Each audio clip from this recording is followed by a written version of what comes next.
Fragpunk, it's out on console, I've played it, so turn the volume up, let's talk about it. So, disclosure, I played about 8 to 10 hours of the game thus far. It came out on console yesterday as I'm recording this video.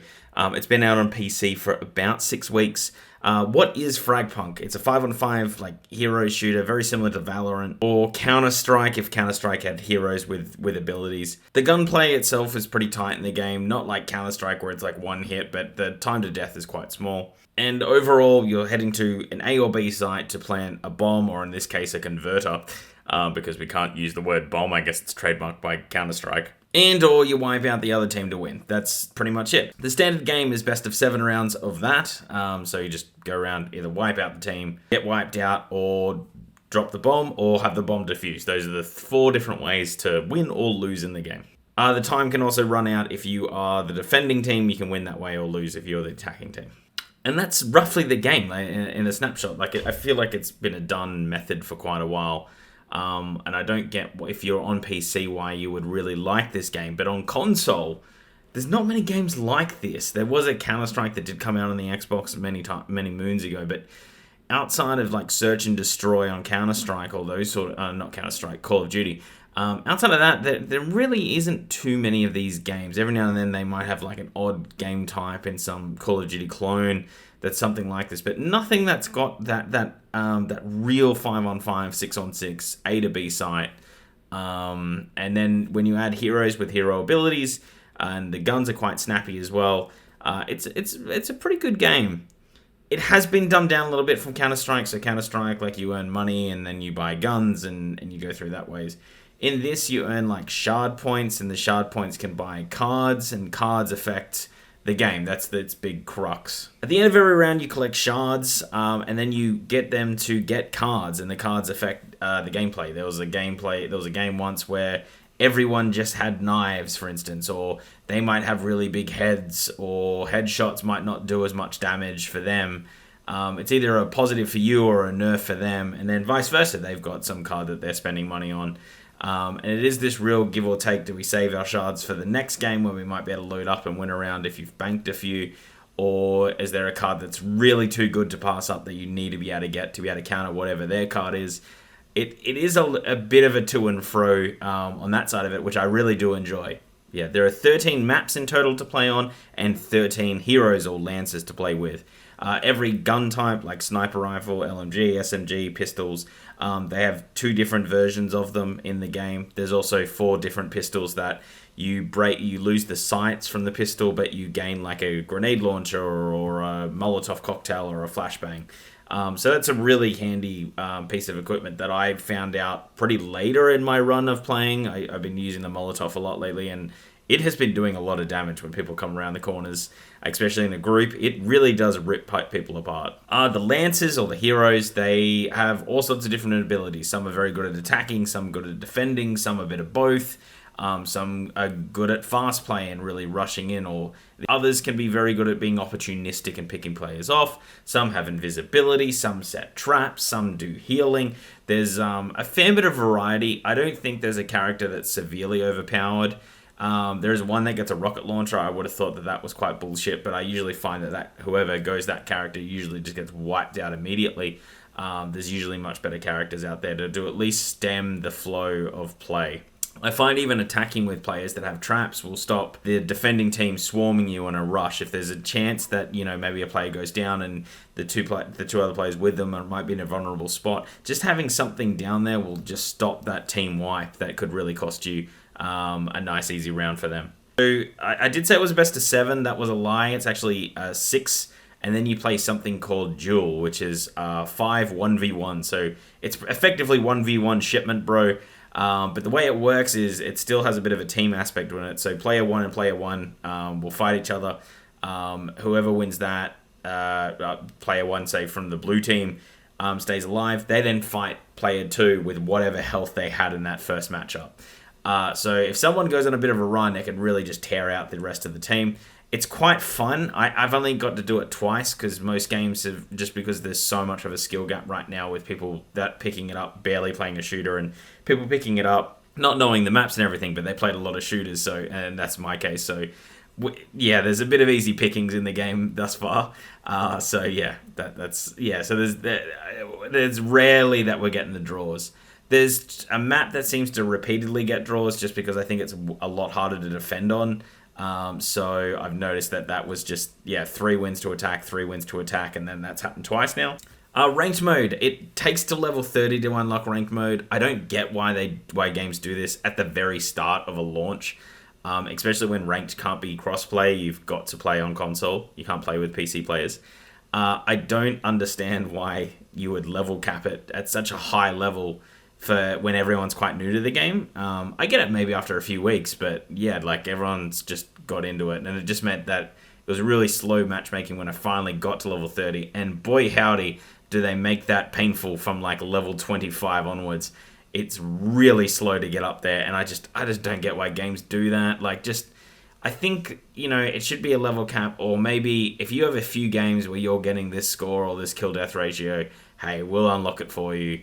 We'll put it there. You'll be in placement maps. You might be in silver or gold to start off with, and then you'll figure it out from there. Like, there isn't a player that's going to jump straight into diamond and not know the mechanics of the game, but I guess you never know. But it's just a weird one for me, especially so early on. I just don't get why games do it this way. It is a free-to-play game, so you don't have to pay anything to play it. There is cosmetic items, and this is the real negative that I'm going to get into. Even if you wanted to spend money on this game, there are so many currencies that I just lost track. Like, I wouldn't even know where to begin to buy something. And I played around with the menus in between games. You can, when you search for a game, you can either play like a skirmish, like a free-for-all, like skirmish, which is good to get some of the mechanics down pat and try different characters out. Otherwise, I was just going through all the menus and just seeing where everything lays out, and I could not make sense of this currency system.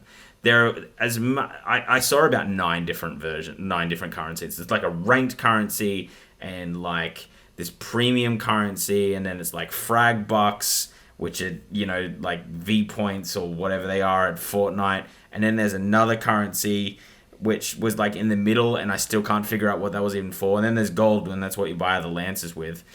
So definitely save that if you are going to play, is to save the gold that you do pick up so you can buy lances. Then there was all these other cosmetics where you needed like these unlock passes to be able to get them. And like I said, then there was like all these other weird currencies, like for these weird things like porcelain coins and stuff. It was so confusing and weird that by the end, I just like, even if you wanted to give them money, I just don't get why I just don't understand why you would or how you could get any value from that, just because there's so many different currencies in the game. They do that. My favorite thing that stores do, where they have discounted items. I'm using air quotes, which you can't see, but discounted items where they like cross out the price of what they would pay for and whatever the punk bucks. And it's like a lower thing. It's like they set the price. This isn't buying a fridge at and you go to Best Buy and it's $100 off, and it's $100 cheaper than down the street. There's no other store that sells this, so it's just that. They also do the whole when you go to buy the punk dollars, it's like, oh, we'll give you 500 for free if you buy 3,000 of them. No, you're just buying 3,500 of them.